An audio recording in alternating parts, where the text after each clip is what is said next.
presupuesto dos de país Aruba, overtime te worden presupuestado. Paso por proyectar essa aqui a base de produto não, a base de atividade não que está responsável pe, que me vou por proyectar essa aqui como organização e pensei que forma parte do presupuesto também.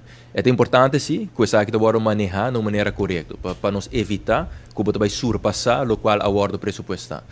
Pero, no mesmo momento também, se aqui um exercício que está ongoing agora aqui, por certo, se aqui vou comunicar na sindicato não também, que através de certo programa, não, sistema não, que nós adquirir e que está operacional outro ano, nós podemos manejar, entre outros, a parte de overtime muito mais melhor. Nós vamos ter melhor vista, riba a parte de overtime para evitar que na final de ano, por exemplo, vamos servir com medida na maneira cap e overtime com pessoa por trás.